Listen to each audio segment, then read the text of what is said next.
So very good evening to everyone. आइए चर्चा करते हैं कुंडलिनी अवेकनिंग और रिलेशनशिप्स के बारे में कि कुंडलिनी तुम्हारे रिलेशनशिप्स का क्या करती है। जब मैं रिलेशनशिप की बात करता हूँ तो रिलेशनशिप में सब कुछ है।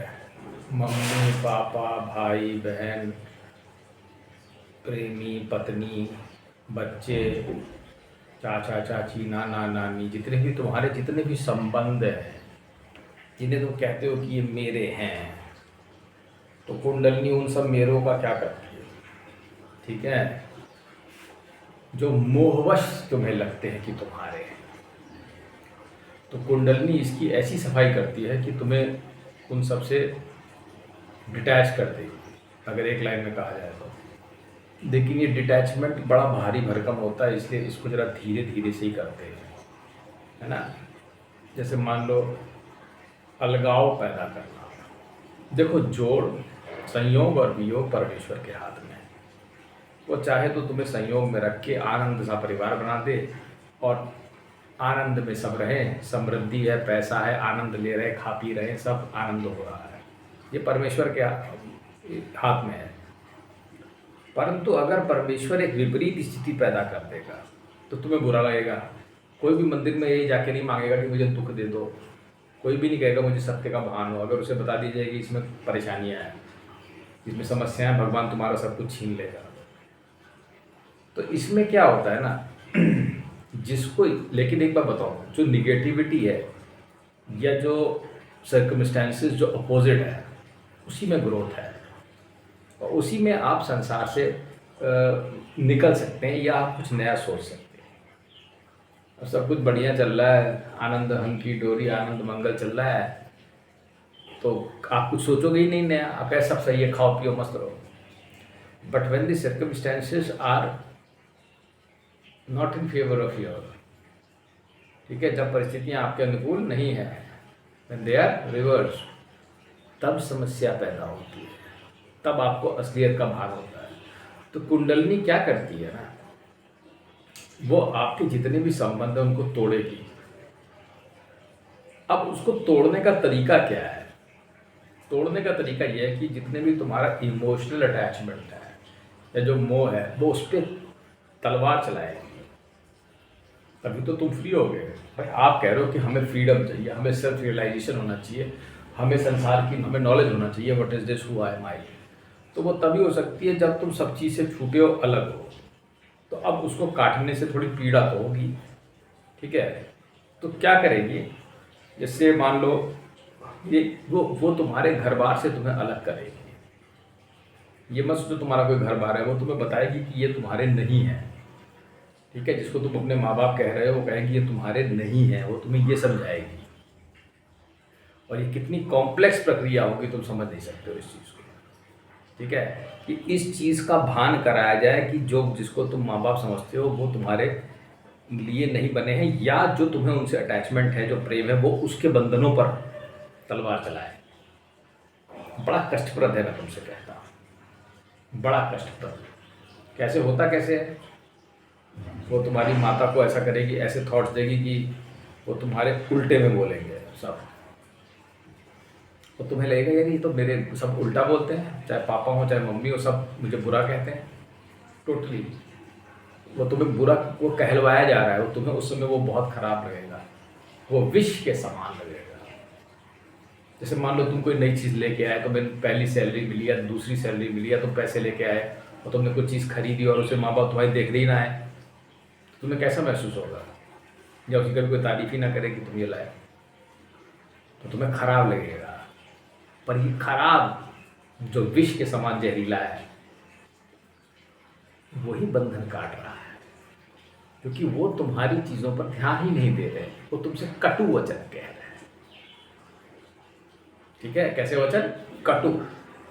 वचनों में अत्यधिक कटुता है, वो चुभने वाले वचन हैं, जो कि वचनों से, उन कटु वचनों से ही तुम्हारे बंधन कट जाएंगे, जो तुम्हारा अटैचमेंट है वो कट जाएगा।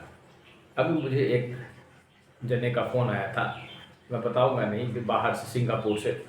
वो कह रहे थे कि हमारे घर वाले, वो बहुत दुखी थी, एक महिला थी, वो कह रही थी मैं बहुत दुखी हूँ क्योंकि मेरे घर वालों ने मुझे अब ध्यान नहीं देते हैं।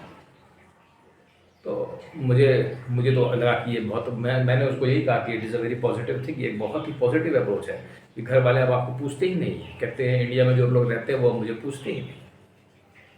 तो मैंने कहा ये तो बहुत बड़ा ब्लेसिंग है भगवान का कि अब लोग आपको नहीं पूछ रहे हैं घर वाले, तो कह रहे जाओ रहो स्वतंत्रता, बिकॉज ये एक ब्लेसिंग है, मैं तुमसे कहता हूँ, क्योंकि उसमें तुम्हारी आप, क्योंकि ये अकेले की यात्रा है तो वो तुम्हें अकेले करके छोड़ेगी, तो भगवान का तरीका है वो, तो उसका तरीका है कुंडली का कि वो तुम्हें अकेले करेगी, he will make you let alone. और वो जब तुम्हें अकेले करेगी तभी तो तुम अपने आप को अकेले में मिलोगे। तो कटु वचनों, विपरीत परिस्थितियों का पैदा होना, वैमनस्य का उदय होना घर में, कलह होना घर में, ये सब कुंडलिनी करेगी। समझ रहे हो? रील्स में इसका उल्टा देखोगे कि समृद्धि कैसे लाएंगे, ये वाली चीज़ ऐसे कर लें, इसको ऐसे कर लें, इसको ऐसे कर लें, इसको साफ रख लो, इसको ऐसे कर लो, यहाँ ये वाला स्टोन रख लो, यहाँ ये कर लो, लेकिन इसका उल्टा करती है कुंडली। ठीक है? जो तुम सोच रहे हो बच्चों, वो वैसा नहीं करेगी, वो उसका उल्टा करती है। कलह पैदा करना, कटु वचन, कड़वाहट, निर्ममता। तुम सोचोगे इतना निर्मम कोई कैसे हो सकता है, ये लोग इतने निर्मम कैसे हो गए, सब मेरे विपरीत में एकदम से कैसे हो गए। तो ये है उसका कमाल। अब वो उसके लिए वो परिस्थिति पैदा कर देगी। ठीक है? क्योंकि हम जानते हैं कि परिस्थिति पैदा करना, सहयोग वियोग परमेश्वर के हाथों में। तो कुछ इस तरीके से, अब जैसे मान लो कोई भी घर में कलह मचानी हो तो वो परमेश्वर के लिए बड़ा आसान है, पर वो तुम्हारी परिस्थिति को देखते हुए तुम्हारे अनुकूल ही चीज़ों को ढालेगा, वो उस समय तुम्हें प्रतिकूल लगेगी। तो ये तो आप भूल जाइए कि यहाँ बहुत बड़ा कुंडलिनी अवेकनी में बड़ा ही आनंद मिलने वाला है और प्रेम मिलने वाला है चारों तरफ से। आओ आओ तुम तो मेरे ही हो ना। वो तो ऐसा है कि संसार में तुम्हें बिल्कुल अलग महसूस कराएगी। ये हुआ बाहरी वातावरण, कला वियोग ये सब, ये जो बाहरी वातावरण से तुम्हें मिलेगा। फिर वो एक अंदर का एनवायरनमेंट क्रिएट करेगी। ऐसे थोड़ी ना हो जाएगा तुम्हें डिटैचमेंट।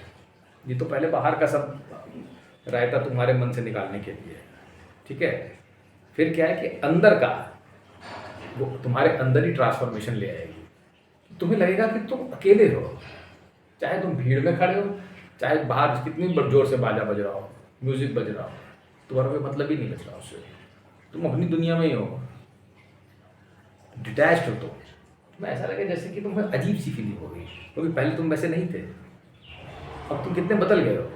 तुम्हें कभी कभी अजीब सा अनुभूति होगी, एक अजीब ही किस्म की, कि मैं कितना अकेला हो गया हूँ। लेकिन वो ऐसा नहीं है कि कोई वो समस्या है, वो तो एक तरीका है। तुम किसी भी चीज़ से अपने आप को जुड़ाव महसूस नहीं करोगे। ये बीच की स्थिति होगी, लेकिन मैं तुम्हें बता दे रहा हूँ। लेकिन जब आगे जाओगे तो सब चीज़ से जुड़ जाओगे। ठीक है? क्योंकि वो हर एक को तुम्हारा बना देगा, तो वो हर चीज़ से जुड़ाव महसूस करने के उसका एक अलग आगे, जब वो और एडवांस, ठीक है, जब और हाई एडवांस लेवल का कोर्स पे पहुँच जाओगे तब सब जगह, क्योंकि हर एक के हृदय में निवास करता है तो वैसे तुम्हें बना देगा वो हर एक से जुड़ा हुआ। लेकिन बीच की अवस्था में तो झेलना ही पड़ेगा ऐसा, क्योंकि कोई अपना ही नहीं है, सब पराये हो गए, सब मुंह मोड़ लिया, किसी से मदद ही नहीं कर रहा। ये सब विपरीत परिस्थिति पैदा करती जाएंगी। अरे ये तो मेरा पक्का मित्र था, यही मुझसे नहीं बात कर रहा। तो इस तरीके से है ये, समझ रहे हो? तो इस तरीके से ये कुठाराघात करती है कुंडली, चॉपिंग कर देती है हर चीज़ की। जितने भी रिलेशनशिप होंगे सबको चॉप करके रख देगी, कुछ नहीं बचेगा। और रहोगे भी साथ में तो डिटैच ही रहोगे। कुछ इस तरीके से, मान लो पत्नी के साथ, बच्चों के साथ आदमी रह भी रहा है तो वो एक अलग ही अवस्था में रहेगा उसका माइंड। ठीक है? वो हैं, उनको आप पालन पोषण कर रहे हैं, लेकिन उनसे आप अटैच नहीं हैं, आप डिटैच्ड हैं। ठीक है? इसको कुछ ऐसे समझिए कि जैसे अगर एक कोई छोटा बच्चा है और या थोड़ा सा बड़ा भी है और पापा अगर घर में शराब पी के आएंगे तो हल्ला मचाएंगे, तो उसके अंदर एक निगेटिव इम्पैक्ट पैदा होगा अपने पापा के लिए। ठीक है? वो एक निगेटिविटी डेवलप करेगा। तो ये भी एक तरीका हो सकता है तुम्हें डिटैच करने के लिए, कि कोई शराब पी के आ रहे हो, हल्ला मचा रहे हो, मारपीट हो रही हो, तो तरह तरह से जितनी भी तरीके के कलह हो सकते हैं वो हो रहे होंगे तुम्हारे चारों तरफ, और तुम तो समझ ही नहीं पाओगे ये क्या हो रहा है। समझ रहे हो? तो इस चीज़ को थोड़ा सा गहनता से समझने की ज़रूरत है कि अगर कोई आदमी अगर कोई साधक इन अवस्थाओं में चल रहा है तो ऐसा को महसूस कराया जाएगा। और ये थोड़ा सा कड़वा तो होगा ही, थोड़ा सा घूंट पिएंगे आप, जैसे मीरा को ही ले लो, सब कुछ काट के रख दिया प्रभु ने, ठीक है, और चाहे तुलसी हो चाहे सूर हो, सबको हटाओ ये सब। ठीक है। So the point is this is how it works. इसीलिए बाइबल में भी उन्होंने यही कहा है और गीता में भी यही कह रहे हैं, डिटैच रहो, नो अटैचमेंट। कमल के पत्ते की तरीके से वहाँ बाइबल में कह रहे हैं detachment, I am not here, मैं यहाँ पे इसलिए नहीं हूँ, जीसस कह रहे हैं कि मैं तुम्हें अपने पापा मम्मी से मिलाऊंगा तो उनसे तुम्हें अलग कर दूंगा। तो वहाँ इसका मतलब ये है, ठीक है, because there is complete detachment, attachment है नहीं। ठीक है, चलो।